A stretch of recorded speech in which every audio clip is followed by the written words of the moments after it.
ಎಲ್ಲ ಹೊರಟಿದೀವಿ ಇವಾಗ ಭುವನೇಶ್ವರಿ ಏಕೈಕ ಭುವನೇಶ್ವರಿ ಕನ್ನಡಾಂಬೆ ಟೆಂಪಲ್ ಅನ್ನ ನೋಡಕ್ಕೆ ಭುವನಗಿರಿಗೆ ಹೊರಟಿದೀವಿ. ಸೊ ಬನ್ನಿ ನೋಡೋಣ, ಎಕ್ಸ್ಪ್ಲೋರ್ ಮಾಡೋಣ. ಅಂಡ್ ಇನ್ನ ಸಾಕಷ್ಟು ಸಿದ್ದಾಪುರಲ್ಲಿರುವಂತಹ ಟೆಂಪಲ್ ಗಳನ್ನ ತೋರಿಸುವಂತ ಪ್ರಯತ್ನ ಈ ಬ್ಲಾಗ್ ಅಲ್ಲಿ ಇರುತ್ತೆ. ಬ್ಲಾಗ್ ಅನ್ನ ಕೊನೆ ನೋಡ್ತಾನ ಮರಿಬೇಡಿ. ಇವಾಗ ನಾವು ಹೊರಟಿರುವಂತಹ ಭುವನಗಿರಿ ಸಿದ್ದಾಪುರ ತಾಲೂಕಿನಿಂದ 8 ಕಿಲೋಮೀಟರ್ ಡಿಸ್ಟೆನ್ಸ್ ಇದೆ. On the way to Kumta ಹೋಗುವಾಗ ಸಿಗುತ್ತೆ. ಒಂದ್ವೇಳೆ ನೀವು ಬೆಂಗಳೂರಿಂದ ಬರ್ತಾ ಇದ್ರೆ 400 ಕಿಲೋಮೀಟರ್ ಡಿಸ್ಟೆನ್ಸ್ ಆಗುತ್ತೆ. ನೀವು ಟ್ರೈನ್ ಅನ್ನು ಪ್ರಿಫರ್ ಮಾಡ್ತೀರಾ ಅಂದ್ರೆ ತಾಳ್ಗೊಪ್ಪದಲ್ಲಿ ಇಳಿದು ಲೋಕಲ್ ಟ್ರಾನ್ಸ್ಪೋರ್ಟ್ ಇಂದ ನೀವು ಈ ಟೆಂಪಲ್ ನ ತಲುಪಬಹುದು. ನಾವು ಇವಾಗ ಬಂದಿದ್ವಿ ಭುವನೇಶ್ವರಿ ಟೆಂಪಲ್ ಗೆ. ಸೊ ಕರ್ನಾಟಕದ ಏಕೈಕ ಭುವನೇಶ್ವರಿ ದೇವಿಯ ಟೆಂಪಲ್ ಅನ್ನ ವಿಸಿಟ್ ಮಾಡೋಣ. ಇಲ್ಲಿನ ಕನ್ಸ್ಟ್ರಕ್ಷನ್ಸ್ ಬೇರೆ ನಡೀತಾ ಇದೆ.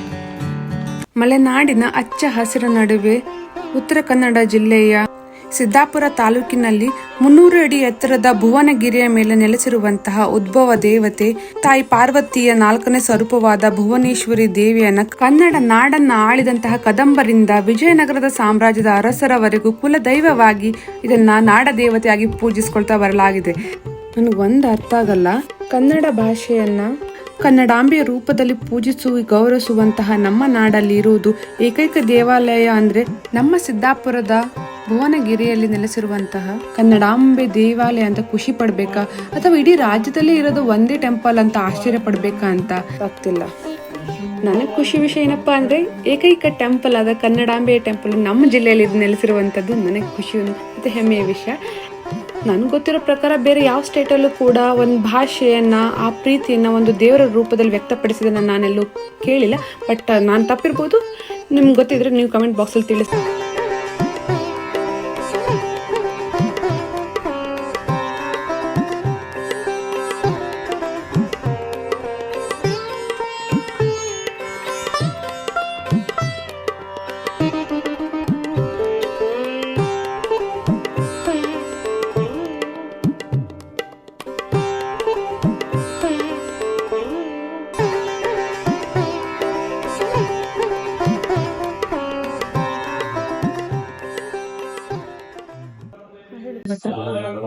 ಶಿವಿಯ ಸರ್ವಾರ್ಥ ಸಾಧಕಿ ಶರಣೆ ತ್ರ್ಯಂಬಕೆ ಗೌರಿ ನಾರಾಯಣಿ ನಮೋಸ್ತುತೆ. ಇದು ಉದ್ಭವ ಮೂರ್ತಿ 16ನೇ ಶತಮಾನದಲ್ಲಿ ಬೆಳಗಿಯ ಅರಸು ಕಾಲದಲ್ಲಿ ಜೀರ್ಣೋದ್ಧಾರ ಆಗಿತ್ತು. ಇಲ್ಲಿ ವಿಶೇಷವಾಗಿ 240 ಮೆಟ್ಲ ಕೆಳಗಿದೆ. ಕಲ್ಯಾಣಿಯಿಂದ ಒಂದು ಪ್ರತಿನಿತ್ಯ ಒಂದು ಕೊಡ ನೀರು ತಂದು ದೇವಿಗೆ ಅಭಿಷೇಕ ಆಗಬೇಕು. ಇಲ್ಲಿ 9 ದಿನ ನವರಾತ್ರಿ ನಡೀತದೆ. ಮತ್ತೆ ಕಾರ್ತಿಕ ಮಾಸದಲ್ಲಿ 1 ತಿಂಗಳ ಕಾರ್ತಿಕೋತ್ಸವ, ಮತ್ತೆ ಕಾರ್ತಿಕ ಮಾಸ ಹುಣ್ಣಿಮೆಯಲ್ಲಿ ತೆಪ್ಪೋತ್ಸವ ಇಲ್ಲಿ ಕೆರೆಯಲ್ಲಿ ಉಂಟು. ಅಲ್ಲಿ ತೆಪ್ಪೋತ್ಸವ ನಡೀತದೆ. ವಿಶೇಷವಾಗಿ ಭಕ್ತರು ತಮ್ಮ ಇಷ್ಟಾರ್ಥವನ್ನ ನೆರವೇರಿಸಿಕೊಳ್ಳಲು ದೇವಿಯನ್ನ ಪ್ರಾರ್ಥನೆ ಮಾಡಿ ಬಂದು ಪ್ರಾರ್ಥನೆ ಮಾಡ್ಕೊಂಡು ಇಷ್ಟಾರ್ಥವನ್ನ ಸಿದ್ಧಿ ಮಾಡ್ತಾರೆ. ಅದು ಹಳೆಯದು ಎಲ್ಲ ಗೊತ್ತಿಲ್ಲ, ಕದಂಬರ ಕಾಲದಲ್ಲ ಇತ್ತು. ಇಲ್ಲಿ ಬೆಳಿಗ್ಗೆ ಸಂಸ್ಥಾನ ಇತ್ತು. ಅವಾಗ ಬೆಳಿಗ್ಗೆ ರಾತ್ರಿ ಜೀರ್ಣೋದ್ಧಾರ ಮಾಡಿ ದೇವಸ್ಥಾನ ಕಟ್ಟಿದವರು. ಯಾರು ರಾಜರು ಆಳ್ತಾ ಇದ್ರು ನಮ್ಗೆ ಗೊತ್ತಿಲ್ಲ. ಸರಿ. ಸೊ ನಿಮ್ಗೆ ಸರ್ಕಾರದಿಂದ ಏನಾದ್ರು ಇದು ಸರ್ಕಾರದ ಅಂಡಾರ ಬರುತ್ತೆ? ಇಲ್ಲ, ಈ ಕಮಿಟಿ ಇದೆಯಾ? ಮುಜರಾಯಿಗೆ ಇನ್ನೂ ಸೇರಿಲ್ಲ. Okay okay. ಯಾಕೆ ಇನ್ನೂ ಅದು ಸೇರಿಲ್ಲ? ಅದಕ್ಕೆ ಏನಾದ್ರು ಮತ್ತೆ ಓಕೆ ಓಕೆ ಓಕೆ. ಸೊ ಇಲ್ಲಿ ಬರುವಂತ ಪ್ರವಾಸಿಗರು ಕಡಿಮೆ ಬರ್ತಾ ಇರ್ತಾರೆ. ಓಕೆ. ಇಲ್ಲಿ ಇದು ಟೆಂಪಲ್ ಅಷ್ಟೇನಾ? ಮತ್ತೆ ಮದುವೆ ಹಾಲ್ ಮೇಲ್ಗಡೆ? Okay okay. ಮದುವೆ ಸಮಾರಂಭ ಕೂಡ ಇಲ್ಲಿ ನಡೆಯುತ್ತೆ. ಆಮೇಲೆ ಇಲ್ಲಿ ಬರುವಂತ ಭಕ್ತಾದಿಗಳು ಏನಾದ್ರು ಇಡೀರ್ಕೆ ಆತರ ಹರಕೆ ಕಟ್ಟೋರೆಲ್ಲ ಬರ್ತಾರೆ. ಬಹಳಷ್ಟು ಹರಕೆಯನ್ನ ಇದು ಮಾಡ್ತಾರೆ. ಈ ಮದುವೆ ಆಗೋದು ಬಂದಿಲ್ಲ, ಮದುವೆ ಪ್ರಾರ್ಥನೆ ಮಾಡ್ಕೊಂಡು ಪಾರಾಯಣ ಮಾಡ್ಕೊಂಡು ಹರಕೆ ಹೊತ್ತು ಹೋಗ್ತಾರೆ. ಅವರಿಗೆ ಇಷ್ಟಾರ್ಥವನ್ನು ಸಿದ್ಧ ಮಾಡ್ತಾರೆ. Okay okay. ಇಲ್ಲ ಯಾವ್ದು ಮಾಘ ಶುದ್ಧ ಹುಣ್ಣಿಮೆಗೆ ರಥೋತ್ಸವ ನಡೀತದೆ ಪ್ರತಿ ವರ್ಷ ನಡೆಯುತ್ತೆ. ಓಕೆ, ಧನ್ಯವಾದಗಳು.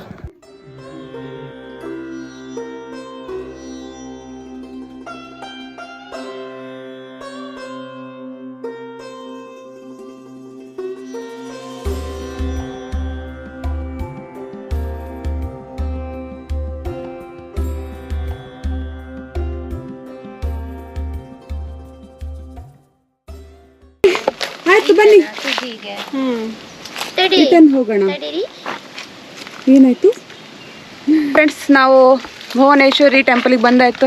ಮಮ್ಮಿ ನಿಮ್ಗಿದು ಯಾವಾಗ ಗೊತ್ತಿತ್ತು ಮಮ್ಮಿ? ಇದು ನನಗೆ ನಿಜವಾಗ್ಲೂ ಗೊತ್ತಿರಲಿಲ್ಲ. ಮೊದಲೇ ಹೇಳಕ್ಕಳಕ್ಕಷ್ಟೇ ನಾನು ಉತ್ತರ ಕನ್ನಡದವಳು. ಸೊ ನನಗೆ ಕನ್ನಡ ಸೀರಿಯಲ್ ಬಂದಿತ್ತಲ್ವ, ಅದರಲ್ಲೇ ನನಗೆ ಗೊತ್ತಾಗಿದ್ದು ಇದ್ರ ಬಗ್ಗೆ. ಬಟ್ ಎಲ್ಲರಿಗೂ ಗೊತ್ತಿತ್ತು, ನನಗೊಬ್ಳಿಗೆ ಗೊತ್ತಿರಲಿಲ್ವ ನಿಮಗೂ ಹಾಗೇನಾ ಅಂತ ನನಗೆ ತಿಳಿಸಿ ಆಯಿತಾ. ಐ ಥಿಂಕ್ ಸಿರ್ಸಿ ಸಿದ್ದಾಪುರದವ್ರಿಗೆ ಗೊತ್ತಿರುತ್ತೆ, ಬಟ್ ಅಷ್ಟು ಎಕ್ಸ್ಪೋಜರ್ ಅಂತೂ ಸಿಕ್ಕಿರಲಿಲ್ಲ ಡೆಫಿನೆಟ್ಲಿ ನನಗೆ ಗೊತ್ತಿರೋ ಹಾಗೆ. ಇವಾಗ ಎಲ್ಲರಿಗೂ ಗೊತ್ತು, ಆಲ್ಮೋಸ್ಟ್ ಎಲ್ಲರೂ ಬಂದು ವಿಡಿಯೋ ಮಾಡಿ ಹೋಗಿದ್ದಾರೆ.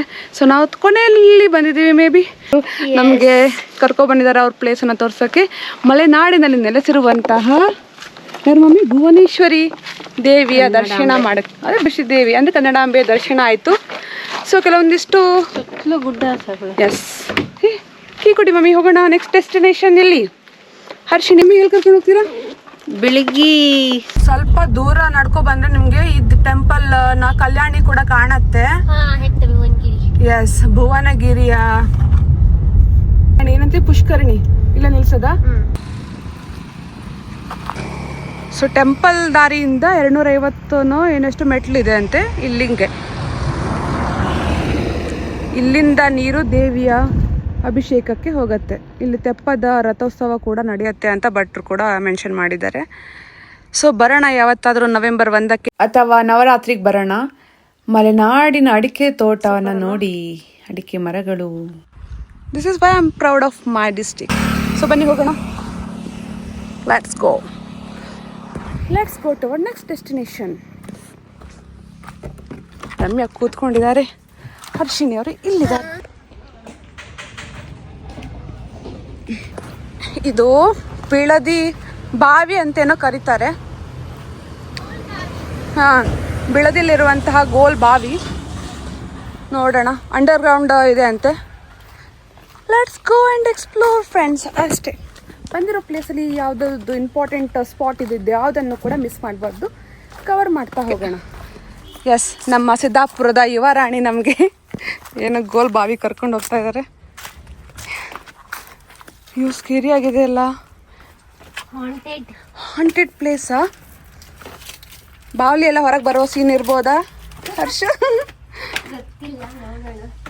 Oh my god, this is scary place.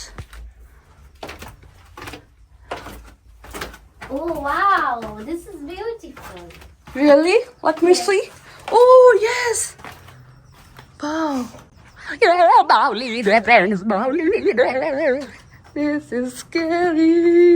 ಮತ್ತೆ ಕಂಚಿಗೆ ಮೂವಿ ಪಳಲ್ಲಿ ನೇಮಿ ಇಷ್ಟ ಇದೆ ಫ್ರೆಂಡ್ಸ್, ಜಾಸ್ತಿ ಆಳ ಇಲ್ಲ, but this is good one. Oh, ಇಲ್ಲಿ ಫುಲ್ ಬಾವಲಿ ಇದೆ ಮೇಡಮ್. ಹೌದಾ? ನೀನು ಲೈಟ್ ಹಾಕ್ಬೇಡ, ಅವ್ರು ಮತ್ತೆ ಬಂದ್ಬಿಡ್ತವೆ. ಅವ್ರ ಸೌಂಡಿಗೂ ಬರ್ತವೆ. ಎಸ್, ನೋಡಿ ನಿಮ್ಗೆ ಕಾಣಿಸ್ತಾ ಇರ್ಬೋದಾ ಬಾವಲಿಗಳು ಓಡಾಡ್ತಾ ಇದ್ದಾವೆ ಮೇಲ್ಗಡೆ. ಇಷ್ಟು ಹೋಗೋದಾ? ಈ ಆ್ಯಂಗಲಿಂದ ನೋಡಿಬಿಡಿ. This is good. ಇಲ್ಲಿ ಫೋಟೋಗ್ರಫಿ ಮಸ್ತ್. ಹಾಂ, ಏನಂತ ಹೇಳಿದ್ರು ಅವ್ರ ಹೆಸರು ಇದಕ್ಕೆ? ಗೋಲ್ ಬಾವಿ. ಗೋಲ್ ಬಾವಿ, ಗೋಲ್ ಬಾವಿ, ಅಂಡರ್ ಗ್ರೌಂಡ್ ಗೋಲ್ ಬಾವಿ. ಮೇಲ್ಗಡೆ ಇಷ್ಟು ಥರ ಓಪನಿಂಗ್ ಇದೆ, ಮೇಲ್ಗಡೆಯಿಂದ ನೋಡ್ಬೋದು. ಕೆಳಗಡೆ ಬಂದರೆ ಒಂದು ಸ್ವಲ್ಪ ಸ್ಟೇರ್ಸ್ ಇಟ್ಟಿದ್ದಾರೆ, ಇದನ್ನು ಕೂಡ ನೋಡ್ಬೋದು.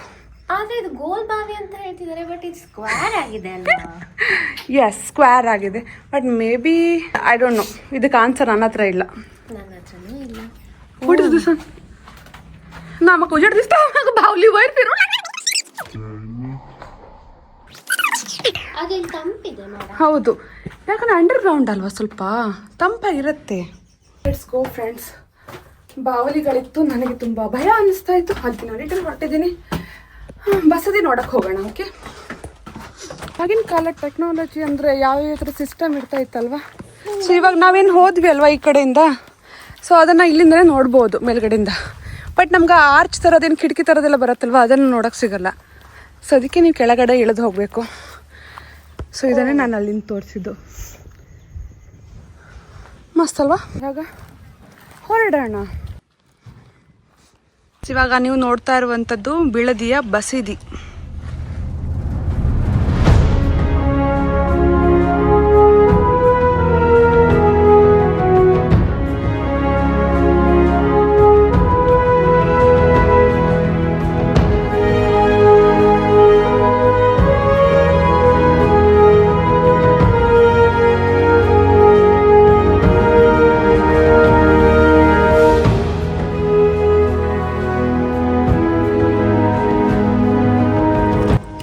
ಪಾದರಕ್ಷೆಯನ್ನು ಇಲ್ಲಿ ಕಳಚಿ ಬಿಸಿ ಬಿಸಿ ಆಗ್ತಾ ಇದೆ, ಸಾಕಷ್ಟಿದೆ ಟೆಂಪರೇಚರ್. ನೀವು ನೋಡ್ತಾ ಇರುವಂತಹ ಈ ಮಾನ್ಯುಮೆಂಟ್ ಅನ್ನ ರತ್ನಾತ್ರಯ ಬಸದಿ ಅಂತ ಕರೀತಾರೆ. ಇದನ್ನ ಸ್ಥಾಪನೆ ಮಾಡಿದ್ದು ರಂಗಪ್ಪ ರಾಜ ಒಡೆಯರ್ ಅವರು. ಇದು ಒಂಥರ ಬ್ಲೆಂಡ್ ಆಫ್ ಹೊಯ್ಸಳ ಮತ್ತೆ ಕದಂಬ ನಾಗರ ಆರ್ಕಿಟೆಕ್ಚರ್ ನ ಹೊಂದಿದೆ. ಇಲ್ಲಿ 3 ಗರ್ಭಗುಡಿ ಇರೋದನ್ನ ನೀವು ಗಮನಿಸಬಹುದು. ಆರ್ಕಿಟೆಕ್ಚರ್ ಸಾಕಷ್ಟು ಚೆನ್ನಾಗಿದೆ. ಟಿಪಿಕಲ್ ಸೌತ್ ಇಂಡಿಯನ್ ಟೆಂಪಲ್ ಯಾವ ತರ ಇರುತ್ತೆ ಅದೇ ತರ ಇದೆ. ಇದು ಜೈನ ಧರ್ಮಕ್ಕೆ ಸೇರಿರುವಂತಹ ಐತಿಹಾಸಿಕ ಮತ್ತು ಸಾಂಸ್ಕೃತಿಕ ಮಹತ್ವವನ್ನು ಎತ್ತಿ ತೋರಿಸುವಂತಹ 16ನೇ ಶತಮಾನದ ಒಂದು ಅದ್ಭುತವಾದ ಮಾನ್ಯುಮೆಂಟ್. ಇಲ್ಲಿ ಹಳೆಗನ್ನಡದಲ್ಲಿ ಏನೋ ಬರೆದಿರೋದನ್ನ ಕೂಡ ನೀವು ಗಮನಿಸಬಹುದು. ಶಾಸನ ತರ ಕಲ್ಲಿನಲ್ಲಿ ಚಿತ್ರಿಸಲಾಗಿದೆ ಎಲ್ಲಾನು ಕೂಡ. ಇನ್ನು ಕಂಬಗಳು ಕೂಡ ಚೆನ್ನಾಗಿ ಕೆತ್ತನೆ ಮಾಡಿದ್ದಾರೆ. ಗರ್ಭಗುಡಿ ಎಷ್ಟು ಒಳಗಡೆ ಬರುತ್ತೆ ನೋಡಿ. ಇಲ್ಲೊಂದು ಕ್ಲೋಸ್ ಇದೆ. ಇಲ್ಲಿ ಕೂತ್ಕೊಳ್ಳೋಕೆಲ್ಲ ಸಿಟ್ಟಿಂಗ್ ಅರೇಂಜ್ಮೆಂಟ್ ಎಷ್ಟು ಚೆನ್ನಾಗಿತ್ತು ಆವಾಗಿನ ಕಾಲದ ಆರ್ಕಿಟೆಕ್ಚರ್. ಇಲ್ಲಿ ಕೆತ್ತನೆ ಮಾಡಿರುವಂತಹ ಇದನ್ನು ಕೂಡ ನೀವು ಗಮನಿಸಬಹುದು.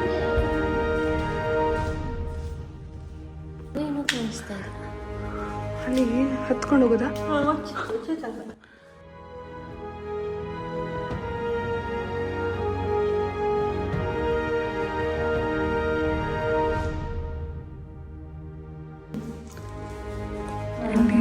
ಏನಿಲ್ಲ, ಏನಿತ್ತು ನಮಗೆ ಗೊತ್ತಾಗ್ತಾ ಇಲ್ಲ. ಸೊ ಈ ಕಡೆಯಿಂದನೂ ಕೂಡ ನಾವು ನೋಡ್ಬೋದು. ವಾವ್, ಇಲ್ಲಿಂದ ಹೇಳಿ ಹೇಳುವ ಜಾಂಪ್.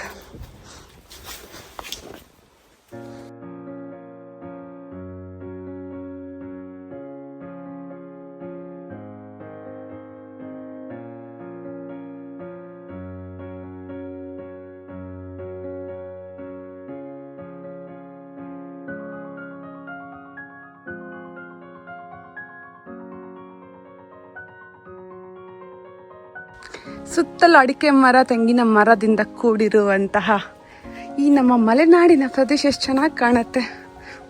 ಇವರು ಸಿನಿಮೆಟಿಕ್ ಶಾಟ್ ಬೇಕು ಅಂತ ಅಂತಾರೆ. ರಮ್ಯಾ ಅವ್ರು ಕಡಿಮೆ ಇಲ್ಲ, ಅವಾಗೆ ಮುಂದೆ ನೋಡ್ತಾನೆ ಇದ್ದೀನಿ mummy.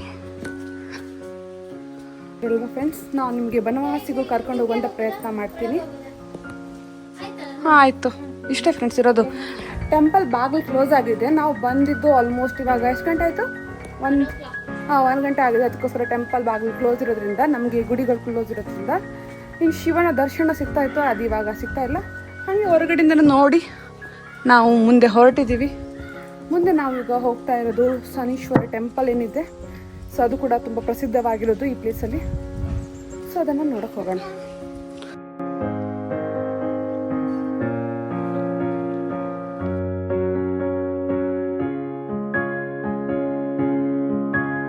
Let's go to next destination. ಇದೆಯಾ ಮುಂದ್ಗಡೆನೆ ಸಾಕಷ್ಟು ಮನೆಗಳಿದೆ. ಅವರೆಂಥ ಪುಣ್ಯವಂತರು, ಇಂತಹ ಮಾನ್ಯುಮೆಂಟನ್ನು ಮುಂದೆನೇ ಮನೆ ಮಾಡ್ಕೊಂಡಿದ್ದಾರೆ. Okay, let's go. ನಾವೇ ತೆಗೆದು ಹೋಗಿದ್ವಿ, ಅದಕ್ಕೆ ರಿಟರ್ನ್ ಹಾಕ್ಕೊಂಡು ಬಂದ್ವಿ. ಇಷ್ಟು ದೂರನೇ ನೀವು ಬರ್ತೀರಾ, ಅದರಲ್ಲೂ ಕೂಡ ಈ ಶನೇಶ್ವರ ಟೆಂಪಲ್ ಆನ್ ದ ವೇನೆ ಸಿಗುತ್ತೆ. ಇದನ್ನು ಕೂಡ ನೋಡ್ಕೊಂಡು ಹೋಗಿ. ಶನಿವಾರ ಬರ್ತಾ ಇದ್ರೆ ಮಧ್ಯಾಹ್ನದ ಊಟದ ವ್ಯವಸ್ಥೆ ಕೂಡ ಇರುತ್ತೆ. 1:30 to 2:30ವರೆಗೂ ಊಟದ ವ್ಯವಸ್ಥೆ ಇರುತ್ತೆ. ಸದ್ಯದಲ್ಲೇ ಮುಂದೆ ಬರುವಂತಹ ಏಪ್ರಿಲಲ್ಲಿ ಜಾತ್ರಾ ವಿಶೇಷತೆ ಕೂಡ ಇರುತ್ತೆ. ಡೆಫಿನೆಟ್ಲಿ ನೀವು ನಿಯರ್ ಬೈ ಇದ್ರೆ ಅಥವಾ ಇದೇ ಜಿಲ್ಲೆಯವರಾಗಿರೋ ಡೆಫಿನೆಟ್ಲಿ ವಿಸಿಟನ್ನು ಮಾಡಿ ಅಂತ ಹೇಳ್ತೀನಿ. ಸೊ ಮತ್ತೆ ನಾನೇನು ವಾಯ್ಸ್ ಓವರ್ ಕೊಡಕ್ಕೆ ಹೋಗಲ್ಲ. ನೀವು ಕೂಡ ಶನೇಶ್ವರ ದೇವರ ದರ್ಶನನ ಮಾಡಿ ದೇವರ ಆಶೀರ್ವಾದಕ್ಕೆ ಪಾತ್ರರಾಗಿ.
ಬೆಡ್ಕಣಿಯ ಶನೇಶ್ವರ ಟೆಂಪಲ್ ಕೂಡ ನೋಡಾಯಿತು. ಇವಾಗ ನಾವು ಹೊರಟಿದ್ದೀವಿ ನಮ್ಮ ನೆಕ್ಸ್ಟ್ ಡೆಸ್ಟಿನೇಷನ್. ಇಲ್ಲಿನ ಹನುಮಾನ್ ಟೆಂಪಲ್ ಏನಿದೆ ಅದು ಕೂಡ ಸುಪ್ರಸಿದ್ಧವಾದಂತು. ಅದನ್ನು ವಿಸಿಟ್ ಮಾಡಿಕೊಂಡು ನೆಕ್ಸ್ಟ್ ನಾವು ಹೋಗೋಣ ಮನೆ ಕಡೆಗೆ. Okay, so last location, let's go to Hanuman temple.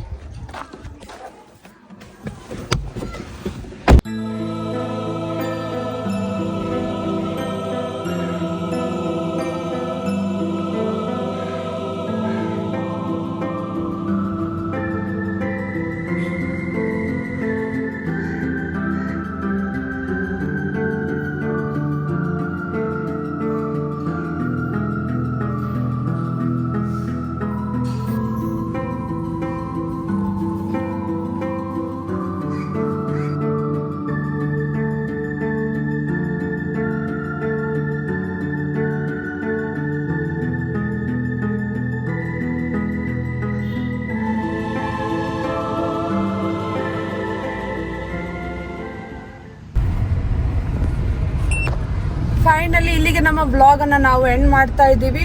So ಸಿದ್ದಾಪುರದಲ್ಲಿರುವಂತಹ temple ನ ತೋರಿಸುವಂತ ಪ್ರಯತ್ನ ಮಾಡಿದೀನಿ. ತಪ್ಪದೆ ವಿಡಿಯೋವನ್ನ ಕೊನೆವರೆಗೂ ನೋಡಿ ಸಪೋರ್ಟ್ ಮಾಡಿ. ಹೀಗೆ ನೋಡ್ತಾ ಇರಿ. ಮತ್ತೆ ಸಿಗೋಣ ಮುಂದಿನ ವಿಡಿಯೋದಲ್ಲಿ. ಅಲ್ಲಿವರೆಗೂ take care. Bye bye. Thank you for watching. Bye bye ಮಾಡಿ ಎಲ್ಲರೂ. ಬಾಯ್.